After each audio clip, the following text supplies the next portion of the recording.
All right, so I am DPing a short little film today.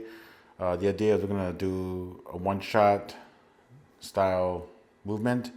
It'll be hitting cuts, and it's gonna be at night, so we'll wait till like it's the evening before we leave. But I just kind of want to show you the setup I had. A few videos ago, I kind of was talking about the gimbal setups specifically for this job, and I talked about getting a Steadicam type system for the gimbal, which I actually did. I bought it, but it wasn't working out. It's probably like 90% user error, but I also think it wasn't heavy enough, which that's also user error. So, I mean, not heavy enough, but it was too heavy. My gimbal setup maybe was too heavy. I don't know. I'm not sure, but I returned that, and a buddy of mine, he helped me kind of get it together. And we were just struggling trying to get it together. We don't have any Steadicam experience, so that's saying one thing. But then we also like, I think we'll just do this route. We just went the traditional regular gimbal, and he's a better Steadicam app than I am. So he's just gonna operate the camera, and do the one-shot tracking, and I think it'll work out. So I have my C70 here. We're gonna use that. I'm gonna start off with the 18 to 35 f1.8, just so it can get some more light in there. And it's a pretty heavy setup. I'm sorry if you guys are probably triggered by how heavy it is, but we have two focus motors here. One for focus, one for pulling the zoom. Just because I think the director wants to ask like, hey, what if you zoom in a little bit? I could just zoom in. And this lens, obviously it doesn't telescope in or out, so it's good for that. So when you balance it, it should be pretty balanced. And then the monitor here, this is field wheel. I use field wheel because they're cheap and they're pretty good. I mean, if you just need a monitor to look at, field wheel's fine. I know a lot of people on the internet kind of talk crap about field wheel, but they're fine, dude. I mean, they're cheap. They're good. Unless you want color accurate stuff, then maybe not, maybe Atomos or whatever, or a small HD. But I got the field wheel here, going HDMI in, and then going HDMI out into my Hollyland Mars 300 to transmit to over here. Here's the same monitor. This is gonna be for me. I'll be pulling focus right here with my Tilta Nano 2, and that's being powered through the receiver here. The receiver is being powered through this. So this is a pretty insane setup for kind of a focus puller. But we have power going into the monitor from the V-mount here. I have a little V-mount plate hooked up to the little, like, you can't call it a cheese plate, but it's kind of a side plate, so we can mount it sideways if we wanted to. Connected there through a quarter 20 screw. And then there's a barrel connection here going out into this Hollyland Mars 400S here. Is it 400S? Yeah. And HDMI out into that, obviously. So we can transmit that into the director's monitor over here. And the director monitor is just another field world, 7-inch this time. They can see more of it. And that's through V-mount D-tap here, power to that, and also D-tap through D-tap splitter here to the receiver there. And this little strap here, so they can kind of hook it on themselves, or hang it on, so they don't need to hold it all the time. I don't have a proper way of doing that yet. I'm just using these little small rig cable managing things to kind of hook it on. So I tell them, I'm like, be careful, don't put too much pressure on this. This isn't designed for a lot of pressure. It can break on you. But that's just there for a little luxury. So there's a lot of happening here. A lot of what? There's a lot of things happening here. But we're trying to keep the setup as simple as possible. The handle here, I guess I can explain that a little bit. This is the small rig control handle for the gimbal here, so I can press record and stuff and control it if I wanted to. It's not on right now, so my camera operator doesn't have to worry about that. But yeah, overall I think it's gonna be a pretty simple setup. I put a little baby receiver on this, so I can put on a stand if I wanted to, in case I don't want to like hold it all night, you know. So kind of think ahead of things, you know, just to make sure things are comfortable, whatever. I'll be bringing my cart just so we can kind of put this down if we need to put it down. We probably won't be able to put it down much because we're doing a lot of tracking on the street, and we're gonna see stuff if we like lay around everywhere. So there's kind of issue there. Of course, I'd love to bring that cart, but if you saw my video, it's a hassle. But that's basically it. So I kind of want to mention something here. It's hard to see, it's dark, but this is where the battery goes for my C70, and you notice there's no battery here. I'm just powering it through DTap here. I would like to put battery here. The strange thing is, like, for me at least, when I plug in my cable to run DTap, it seems to not want to run DTap, it wants to run battery instead. So I leave it off. But also, it's kind of a bigger one, I guess. When balancing on the gimbal, the battery is heavy enough where like it gets harder to balance in the front. A few videos I did about a project I did, I kind of mentioned that, but I didn't show it. So what I did was I added like a mat box, and then I added like a bunch of little weights here, like a magic arm and stuff, just so it can balance. And it was weird looking, but I guess that's worth noting. Even though the product for the gimbal here, the RSD Pro, it shows the C70 putting on there, like you just have to be careful of like rigging it out and stuff, because like the more top heavy it is, you know, more difficult to balance, you know. And the battery here, like this is really close to the bottom here for me balancing it. So there's things to consider like that you know, it's more than just like, oh, it can fit that camera, like, but then can you like do other stuff to it? Because like if I use my R5C, I have to power it through the V mount, you know.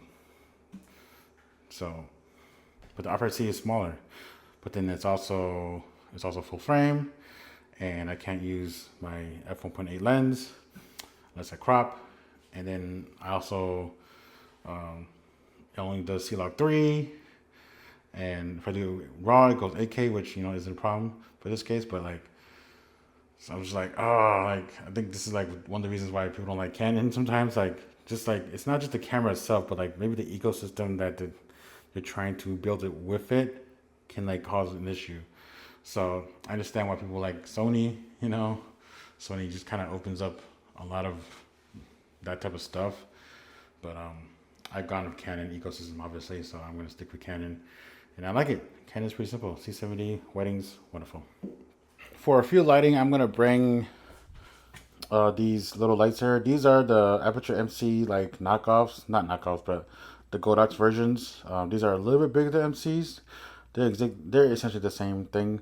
The design's a little bit different. There are two knobs here, little rolling knobs. Knobs? I guess so. You control I think right here is the intensity, and down here is the, you know, the CCT or whatever. There are two buttons here to press. This is the mode button, the power button's over here. So it's a little bit different. The diffusion, the little silicone diffuser here, it doesn't stay on that well compared to the MCs, but you know, whatever. These are called C5Rs, and yeah, like I said, it's basically the MC knockoffs. And also we're bringing this just because I keep these in these little cases here. These are the bulbs. These are Godox versions of the bulbs, just like the Aperture's versions. Bring these just in case we can like replace some bulbs on some of the apartments, or maybe like his apartment, I don't know. But yeah, these are the same thing. It's just it's not flat up here. So I think personally, because it's not flat, first off, you can't store it like that like people do. But then also, like, it actually like might look a little bit better if you like need it visible. It is still big, obviously. Like, I think some of the complaints are these are big, and when you see it on the shot, it doesn't look like a regular light bulb, unless it's overblown, you know, exposure. But yeah, we're gonna bring these just in case, and my phone here, my other phone here. That's gonna be, we're able to control the lights there. But I'll show you guys my other light setup in my car. So these are gonna be the lights I'm gonna be bringing. These can be powered off outsourced battery power. So we plan to kind of use the V mounts to power them. These are the 30 watts here. Oops, 30 watts here. I have two of those, and then we have a 60 watt here. So yeah, if you don't know about these lights, and if you're into Godaks, these are pretty good. The only thing is these aren't Bowens mount. These are like a smaller version of Bowens mount. It's kind of proprietary, I guess. And there's the reflectors here, and they came shipped like this in the bubble wrap. And I was like, hey, I should do that for my reflectors. I've always been trying to find a way to like store them without scratching each other. And then there's some diffusers here, which we probably won't use. We kind of want these to be a little bit practical, kind of in the shot. I'll show you guys how. So I don't know if I mentioned this in another video or not, but you might have seen if you follow Justin Porter Media. He uses umbrella stands for his weddings, and he set up lights like that, so it kind of looks better than a regular light stand. So the idea is we're gonna have these umbrella stands probably like kind of close to the street, not on the street obviously, and we're gonna use the light stand that I broke the legs off to put it in there, and then it will be part of the scene. We probably won't. We'll probably try not to see the light on the actual stand, but with this in it, it kind of looks like it's more naturally belongs there as compared to like a light stand or a C stand. So that's the idea. I only have two of those. When I first got it, I bought three, but then for the project I did last year, but they only used two, and then I decided to return one of them just because I was like, I don't really have use for these, but I am gonna have use of these. I have been using one of them for my streaming setup in the computer. They just kind of lived there. I never thought I'd use it again, so I was like, okay, we'll take it out. You know, it wasn't difficult to like take off. So, but that's the idea. It's gonna be pretty minimal stuff. This is it. I don't have a power generator, so I can't exactly just like power a regular COB light. But yeah, C stands just in case, light stands just in case we need it. Oh, and this tube light, this is Amaran. This is my buddy's tube light. I don't have a tube light, so I asked if I can borrow it for this project, and he's gonna be camera ready as well, so I just returned to him afterwards. Yeah, I bought this just in case. The idea is if we want to boom a light and follow the actor, we can connect it to one of these stands here that has no legs, and we can boom it. So yeah, that's about it. Sandbags, need it. Okay, so here we are with some of the screenshots I've taken from the film. I wasn't able to capture any behind the scenes stuff at all. There's only a few of us that was actually out there, and we all had to do something.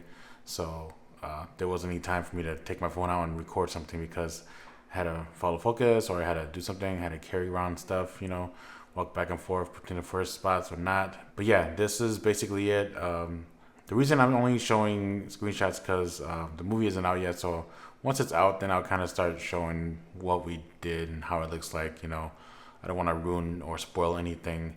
So this is just screenshots for now. But overall, I think it turned out great. I think I underestimated my low light capabilities with my camera.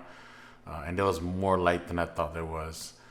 Compared to the director's phone that he used to kind of capture the areas that we walk through.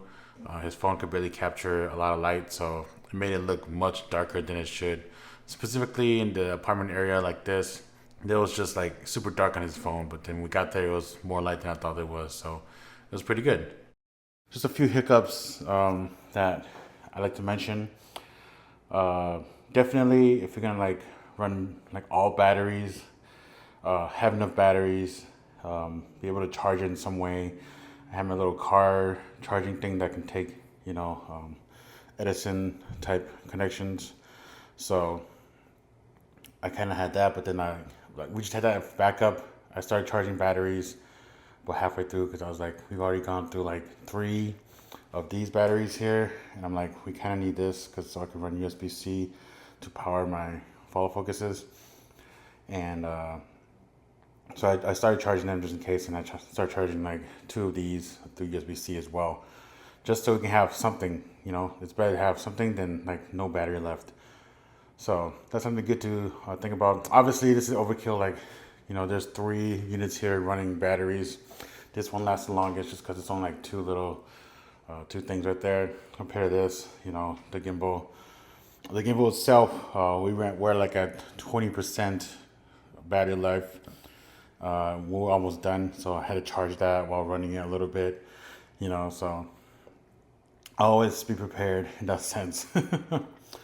Another hiccup that I don't know why, but for some reason the follow focuses did not want to power each other anymore for some reason. It was worse than than if you saw my previous videos about it. It was worse than that. It just wouldn't like power it. It wouldn't even power one of it properly. So I just disconnected this cable here. I just went straight to the follow focus because I was like, we could just zoom by hand. Now I plug it back in and it's fine for some reason. So I don't know what the situation is. It's something that seems to be not as reliable as I would like it to be. I don't know why. Hopefully I can figure out why. I thought it was a cable, but I used the same cable, and then look, it's doing the same. It's fine now. It's just searching for my controller here because I don't have it on. But yeah. Speaking of that, the controller also ran out of battery, so got to prepare for that. Originally, I was using the ZG Cine for here, so I can actually charge this if I wanted to. But then I was like, this might not run out of battery as quick as, you know, my other units. So I just ran these regular batteries here, regular V mounts with just D-tap. And when that happened, we were already charging 2 of these. So I had no more, I didn't want to use any more of these also because I want to save them for this camera. So that's something to think about. I had like my regular USB, you know, power bank that I just plug it in, C to C. It was long enough to just put in my pocket. So I did that. I was able to charge it. And it charges pretty quick. The good thing about these, they charge pretty quick. So it's pretty nice. But yeah, considering if I continue buying more V-mounts, I definitely want to get more that has USB-C. So I'm probably considering the small rig ones or just more ZG Cine's. I don't know. Like, they are super cheap on sale right now, and they're pretty useful. But I do want higher capacity batteries. So the 212 watt hour small rigs, they're pretty interesting for me. I kind of want them. Obviously, I don't know if I could fit on this and balance it properly, because that kind of sucks. Because like the C70 is pretty tall. But yeah, a note why this gimbal died. I've used the gimbal for like 6 hours, fine, with like maybe halfway through, and it's okay. But I think because it's so heavy, the motors kind of worked a little bit harder. So I think that's why it died quicker. We ended about like midnight or 12:30 in the morning. So it wasn't that bad. It wasn't like at 3 a.m. That would have been pretty harsh on us. And it did not rain too. They kept saying it's gonna rain. We kept saying lightning, but then it didn't rain. So we got really lucky. But yeah, everything turned out great. I probably cannot show you what we shot. So I think eventually when they release it, I can like show you guys our setup and stuff. Because there's no BTS of it at all, which kind of sucks. Like, honestly, there should be like a BTS person for this one, because this is very intricate. There's like 4-minute walking sessions with the actors and stuff, and a few inserts. So it wasn't a full single shot, which I'm glad. So they have some cuts in there, so they can actually use some different takes if they wanted to. So I'm glad they chose that technique because I think they realized it's kind of difficult, like especially like towards the end. She walks up the stairs into her apartment. It's exterior stairs and balcony, and I'm like, that's very, very difficult if you try to do that. So I think they figured that out, and they're like, we'll just cut and just like be at that end by the door already. So yeah, that will be it for the video.